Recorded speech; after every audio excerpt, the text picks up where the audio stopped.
Shavua Tov tout le monde, j'espère que vous avez passé un bon Shabbat, que vous êtes plein d'énergie pour la nouvelle semaine qui arrive.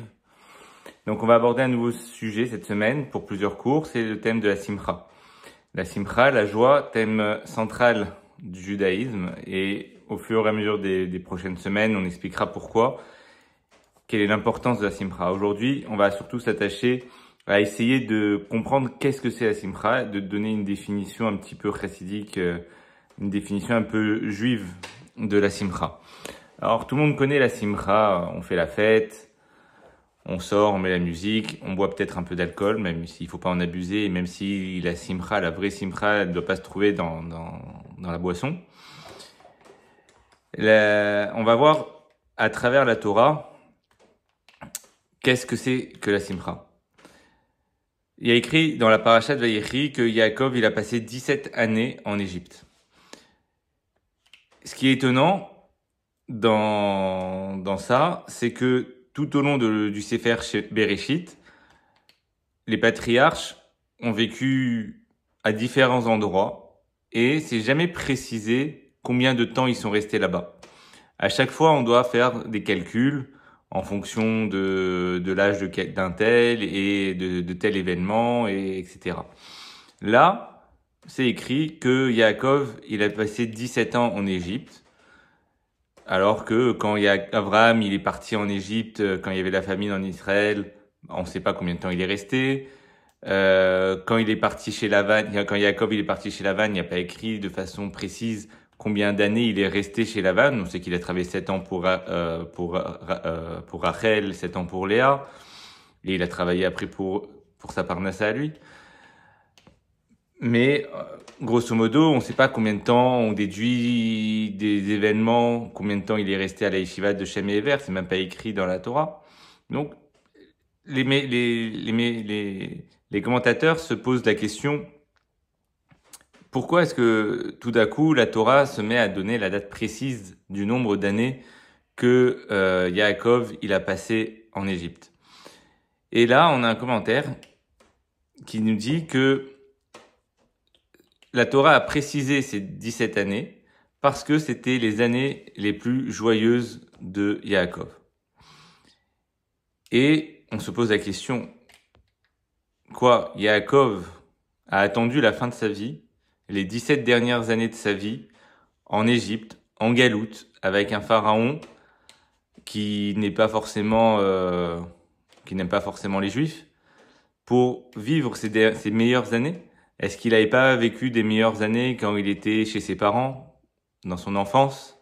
Est-ce qu'il n'a pas vécu des meilleures années même chez Lavan quand il s'est marié avec ses femmes, surtout avec Rachel, sa femme chérie? Et là, on se dit, on essaye de comprendre, on va essayer de comprendre de là, pourquoi est-ce que ces 17 années-là étaient les meilleures années, les plus joyeuses de Yaakov? En fait, la joie, nous, on s'imagine que la joie, c'est un sentiment qui vient de l'extérieur. On reçoit une bonne nouvelle, on est joyeux. On a réussi un examen, on est joyeux. Voilà. Là, Yaakov, il vient nous apprendre autre chose. La joie, ça se travaille. C'est quelque chose d'intérieur. Ça ne doit pas dépendre d'un événement extérieur. Yaakov, il était en galoute, il était en Égypte.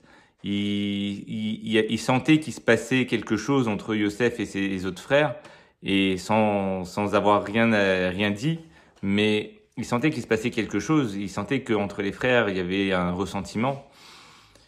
Et c'était des années, en fait, qui étaient des années très, très difficiles pour Yaakov.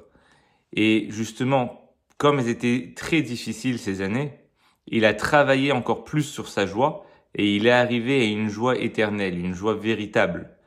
Et c'est cette joie-là qu'il faut atteindre, une joie qui ne dépend pas des événements environnants, de l'environnement.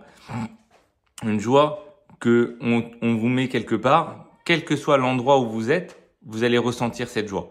Que ce soit un moment joyeux général ou même un moment triste pour la communauté, vous, dans l'intériorité, vous ressentirez cette joie parce que vous avez travaillé, vous avez appris à voir les côtés positifs, même dans les moments les plus difficiles, et à mettre en relief ces moments positifs. Et donc c'est ça ce que la joie que l'on doit acquérir. On voit d'autres épisodes dans la Bible. Il y a le roi Shaoul. Le roi Shaoul, c'est le premier roi d'Israël.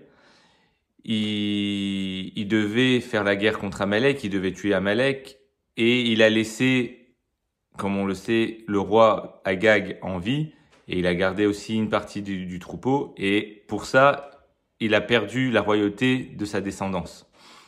Et du coup, c'est le roi David qui a été oint à sa place, et qui a gardé la royauté éternelle jusqu'à arriver au Mashiach ben David.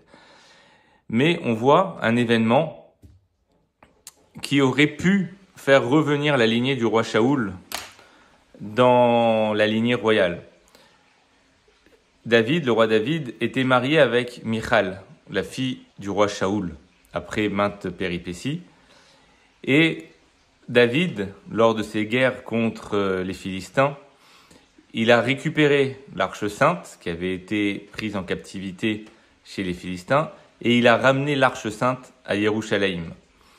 Et sur le trajet, le roi David s'est mis à danser de façon très expressive, à faire des galipettes, à faire des gestes qui ne sont pas forcément, qu'on pourrait penser qui ne sont pas forcément dignes d'un roi. Et sa femme, Michal, en le voyant danser par la fenêtre, elle a méprisé le roi David. Et on dit qu'à cause du mépris qu'elle a eu à ce moment-là, elle n'a pas eu d'enfant. Ça veut dire quoi? Ça veut dire que si Michal n'avait pas méprisé la joie, n'avait pas méprisé la simcha, n'avait pas méprisé la danse, qu'elle s'était jointe à David dans cette joie, elle aurait eu des enfants. Et peut-être, probablement, que la descendance, l'union de David et de Michal, ça aurait été peut-être celle-là qui aurait amené la royauté dans la filiation. Et donc la royauté serait revenue, il y aurait eu un retour de la royauté chez Shaoul. Et on voit donc que le fait de ne pas être joyeux, ça peut nous enlever des mérites. On ne sait pas qu'est-ce qu'on perd à ne pas être joyeux. Tandis qu'en étant joyeux, le roi David, lui, il a gagné la royauté éternelle. Il va rester roi jusqu'à la fin du temps, jusqu'à la fin des temps, et c'est lui qui, de lui, va sortir le roi Mashiach. On voit d'autres exemples, beaucoup plus proches, qui ne sont pas au niveau du Danar. Le Harizal, une fois, on lui a demandé comment il était arrivé à ce niveau de sainteté, au niveau de connaissance du Zohar, de la Kabbalah. Il a simplement dit, c'est grâce à la joie qu'il avait dans les mitzvot. Quand il accomplissait les mitzvot avec joie, c'est la joie des mitzvot qui l'a amené à ce niveau-là. Donc on voit que la joie, quand on a une joie éternelle, une joie intérieure, une joie qui ne dépend pas de l'extérieur, ça ouvre l'esprit, ça permet d'arriver à des niveaux plus importants, ça permet d'acquérir une certaine royauté dans son domaine, et ça évite beaucoup de problèmes. Et au contraire, la tristesse, ça peut amener beaucoup de problèmes. Ça peut, voilà, comme la fille Michal qui n'a pas eu de descendance, ou d'autres problèmes qu'on voit dans le Tanakh à cause de la joie qu'on n'a pas eue. Donc,